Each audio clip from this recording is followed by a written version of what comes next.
am writing this under an appreciable mental strain, since by tonight I shall be no more.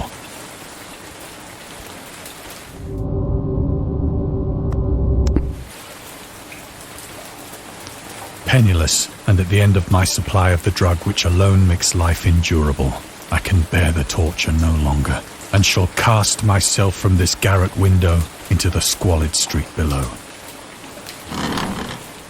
Do not think from my slavery to morphine that I am a weakling or a degenerate. When you have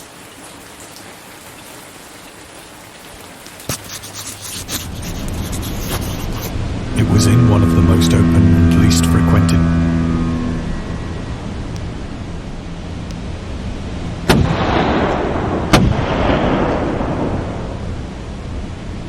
The Great War was then at its very beginning, and the ocean forces of the Hun had not complete, so that our vessel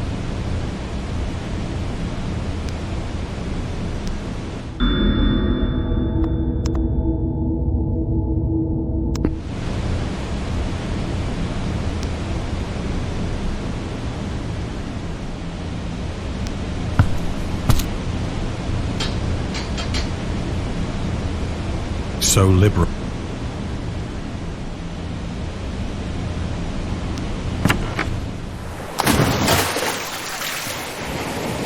When I finally found myself adrift and free, I had but little idea of my...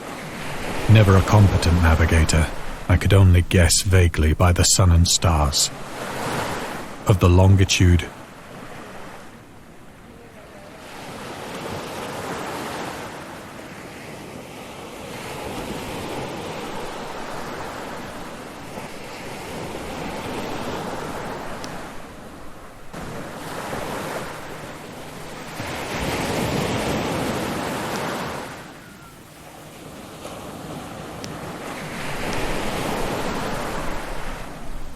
The weather kept fair, and for uncounted days I drifted aimlessly beneath the scorching sun, waiting either for some passing ship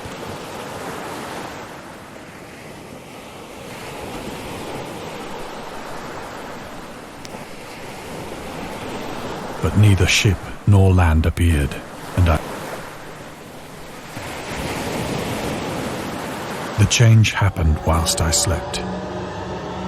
Its details I shall never know, for my slumber, though troubled and dream-infested, was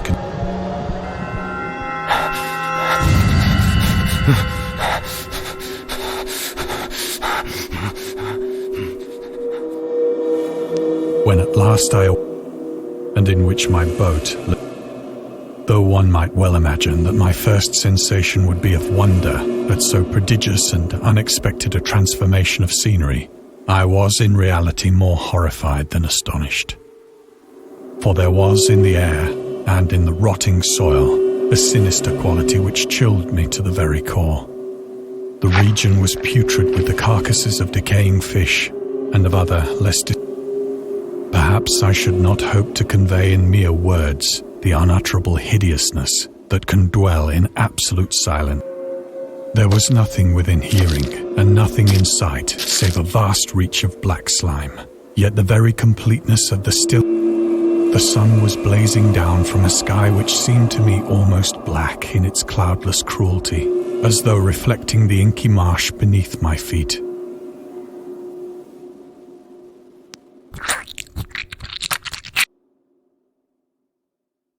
As I crawled into the stranded boat, I realized that only one theory could explain my position. Through some unprecedented... So great was the extent of the new land which had risen, nor were there any sea...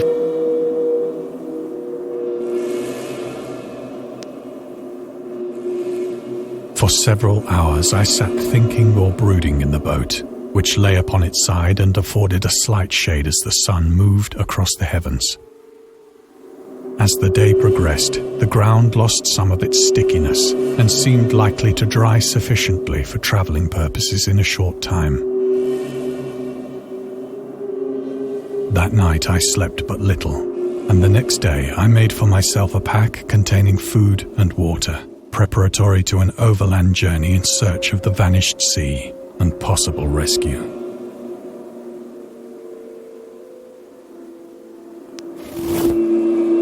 On the third morning, I found the soil dry enough to walk upon with ease.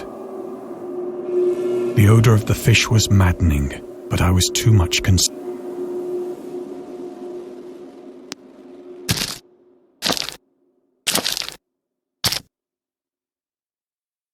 All day I forged steadily westward, guided by a faraway hummock which rose higher than any other elevation on the rolling desert.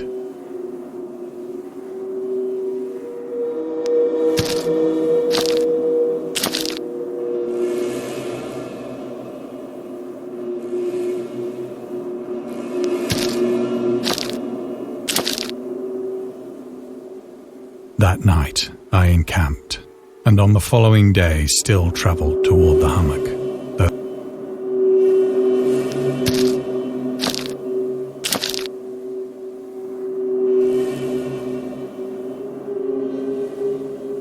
By the fourth evening, I attained the base of the mound, which an intervening valley setting it out in sharper relief from the general surface.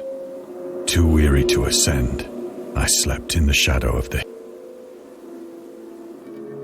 I know not why my dreams were so wild that night, but ere the waning and fantastically gibbous,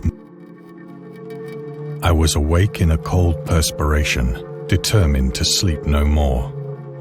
Such visions as I had experienced were too much for me to endure again, and in the glow of the moon I saw how unwise I had been to travel by day. Without the glare of the parching sun, my journey would have cost me less energy. Indeed, I now felt quite... Picking up my pack, I started for the crest of the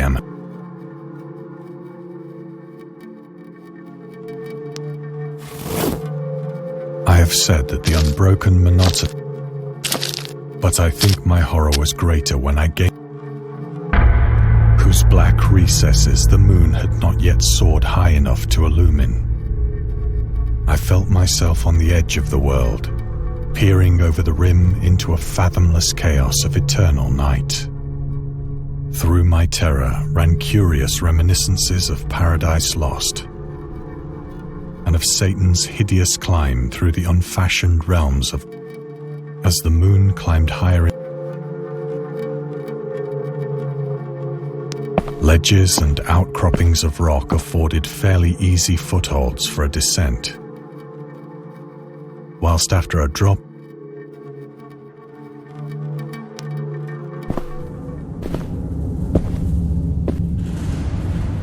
urged on by an impulse which I cannot definitely analyze, I scrambled with difficulty down the rocks and stood on the gentler slope beneath, gazing into the Stygian deeps, where no light had yet penetrated. All at once, my attention was captured by a vast and singular an object that gleamed whitely in the newly bestowed rays of the ascending moon.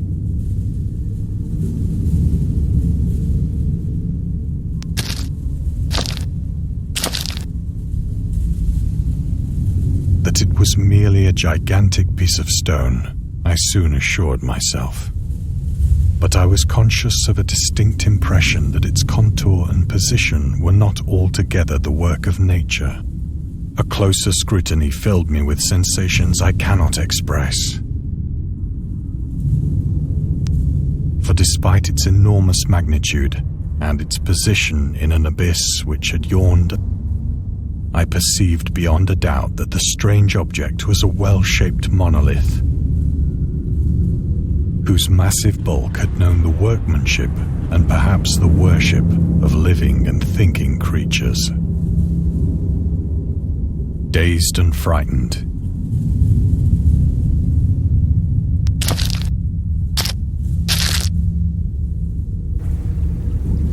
the moon, now near the zenith, shone weirdly and vividly above the towering steeps that hemmed in the chasm,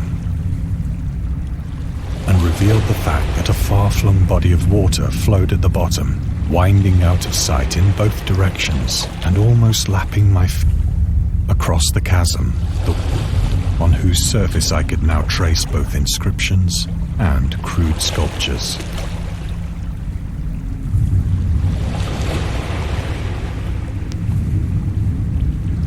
The writing was in a system of hieroglyphics unknown to me and unlike anything I'd ever seen in books, consisting for the most part of conventionalized aquatic symbols such as fishes, eels, octopi, crustaceans, mollusks, whales, and the like. Several characters obviously represented marine things which are unknown to the modern world, but whose decomposing forms I had. It was the pictorial carving, however, that did most to hold me spellbound. Plainly visible across the intervening water, on account of their enormous size, were an array of bas-reliefs.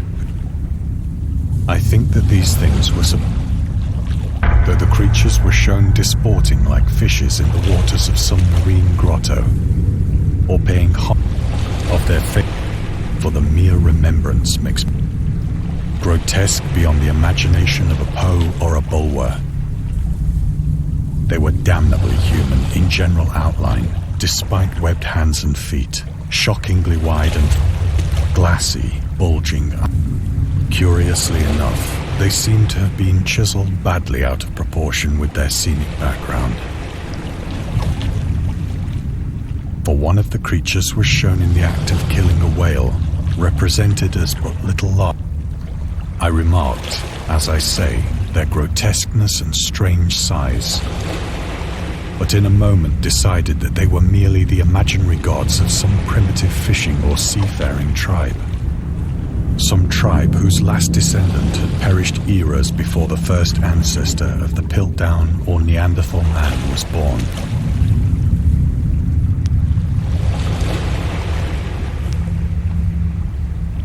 Awestruck at this unexpected glimpse into a past beyond the conception of the most daring, I stood musing whilst the moon Then, suddenly, I saw it. With only a slight churning to mark its rise to the surface, the thing slid in. Insolent and loathsome, it darted like a stupendous monster of nightmares to the monolith, about which it flung its gigantic scaly arms, the while it bowed its hideous head and gave vent to certain measured sounds.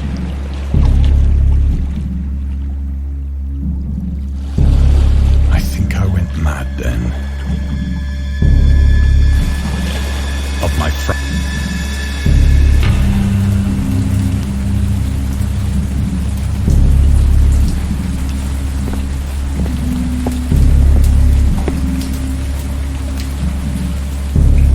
I sang a great deal and laughed oddly when I was unable.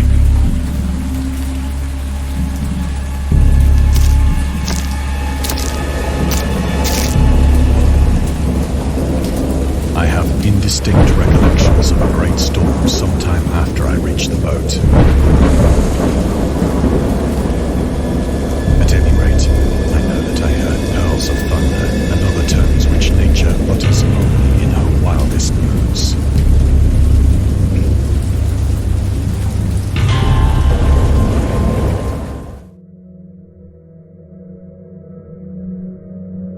When I came out of the shadows, I was in a San Francisco hospital, brought thither by the captain of the American ship which had picked up my boat in mid-ocean. In my delirium, I had said much, but found that my words had been given scant attention. Of any land upheaval in the Pacific, my rescuers knew nothing. Nor did I deem it necessary to insist upon a thing which I knew they could not believe.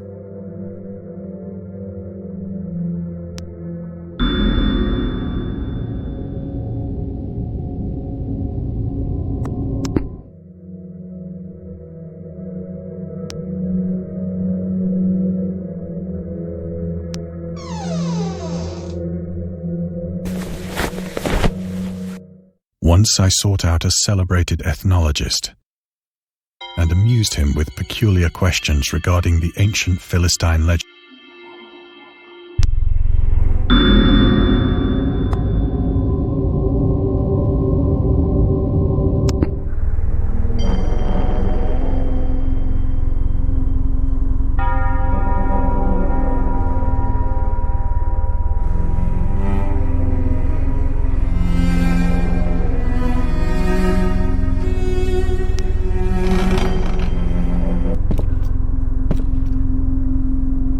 But soon perceiving that he was hopelessly conventional, I did not press my inquiries.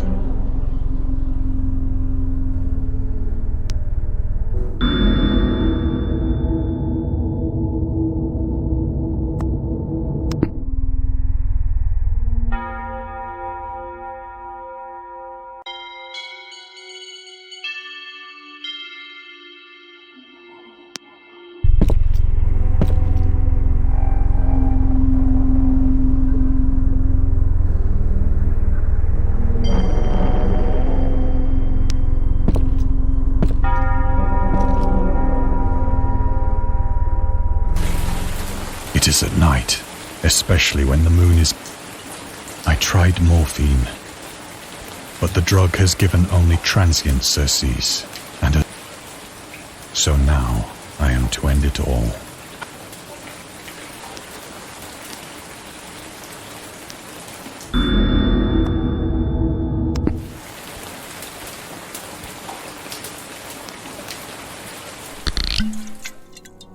Often, I ask myself if it could not all have been a a mere freak of fever, as I lay sun-stricken and raving in the open boat after my escape from the German man-of-war. This I ask myself, but ever does there come before me a hideously vivid vision in reply. I cannot think of the deep sea without shuddering at the nameless things that may at this very moment be crawling and floundering, worshipping their ancient stone idols and carving. I dream of a day when they may rise above the billows to drag down into their reeking talons the remnants of puny, war-exhausted mankind. Of a day when the land shall sink and the dark ocean shall ascend amidst universal pandemonium.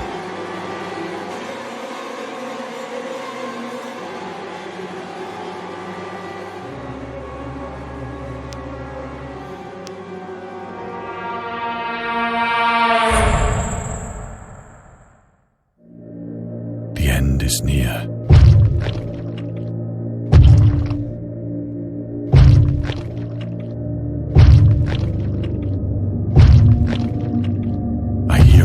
At the door, as of some immense slippery body.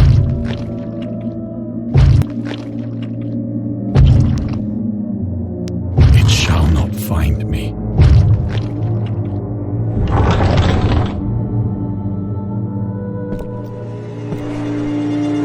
God, that hand!